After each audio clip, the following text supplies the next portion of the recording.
Well, I think that we may need to, as being a part of this area, living on the islands, and many generations of people, I think what we have to do is get awareness of how climate change affects us personally as a group of people, as far as awareness and how the environment has changed.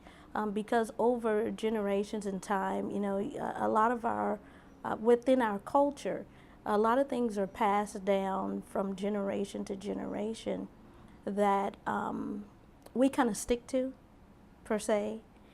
And when it comes to the environment, sometimes we are not so much aware of the changes, once again, in the environment.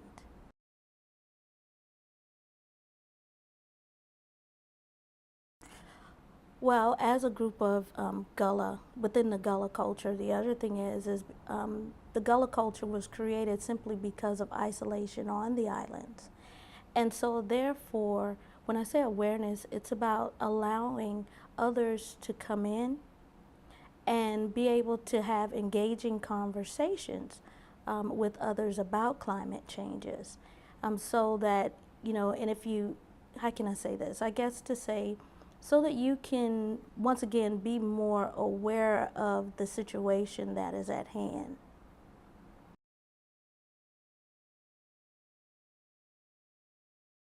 Yes, well, when I was saying about, traditions being passed down from generations to generations, and because some people may have been on the islands for a certain amount of time, and they've weathered different storms, different, changes in the environment.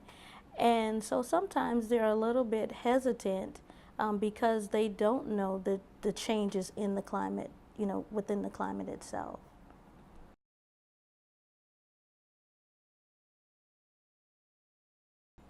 Well, I think the very first thing that has to be done is to allow them to know the importance of these conversations. And then also to connect with them and let them know how it affects their daily lives. And so, with that, we have to come up with different ways to connect and communicate with them. May it be through, for instance, I do it every day with artwork to connect visually with people, because a lot of times some people are not, how can I say this, verbal communicators, but yet they can visually connect and emotionally connect.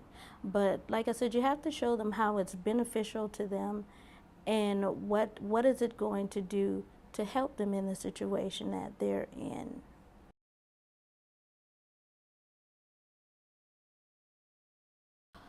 Well, with that, the rice culture, what it is I think that we have to, number one, preserve the culture and the history of the rice culture, and knowing that that is a culture that was brought from Africa, and they were growing this crop 3,000 years before coming here.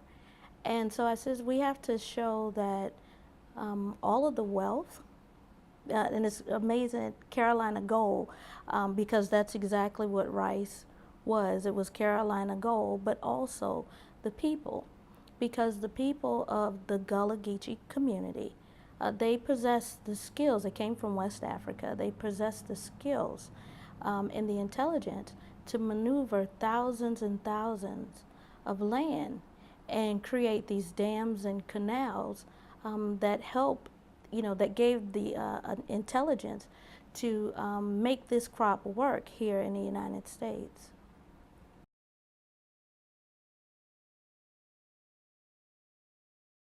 Well, one of the major things I would say is that, when you do talk about climate control, a lot of times people do think that it's about just storms and, catastrophic events, but not knowing those small changes in the environment that can affect their daily lives.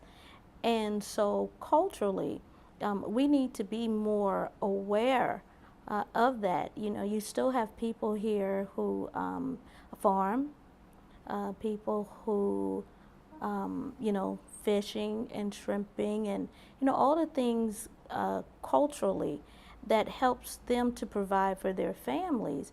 They need to know the benefits, or they need to know the issues in climate control.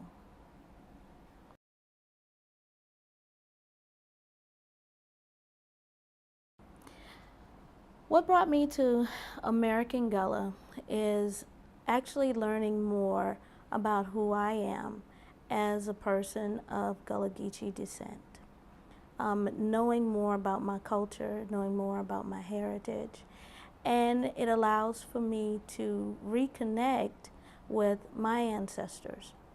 And so, in the search of finding who I am, of course, I have to go back into the history, once again, of my ancestors.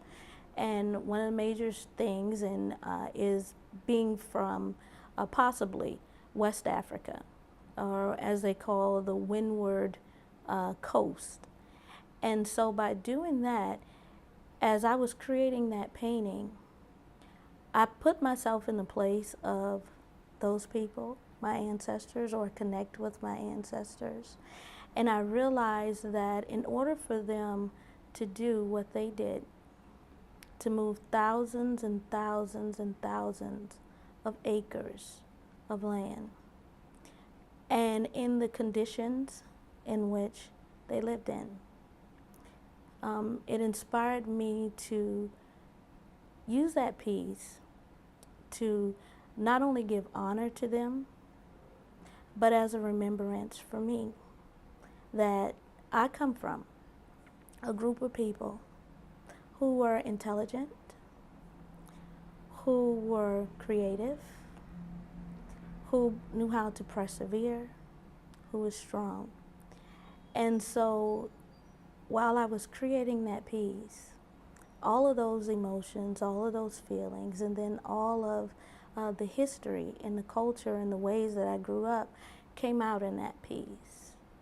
And so I says, you know, once again, I call it American Gullah simply because they possessed, they were the unsung pioneers of not only the rice coast of the but also unsung pioneers of the United States.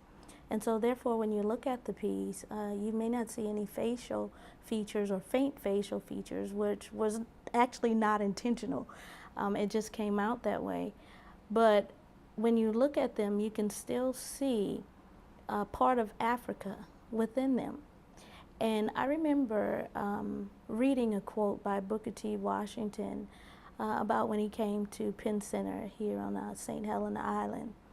And what he said was, let's make them strong in head, skilled in hand, and so honest in heart that the Southern white man could not do without them. But yet, that's the way that they came. They were that when they arrived. And so I wanted to capture that in that piece, that they were once again unsung pioneers of this area. And so as a descendant of the gullah-geechee, gullah-geechee people of that time, as a descendant, I understand how important what they did meant not only for me, but for America.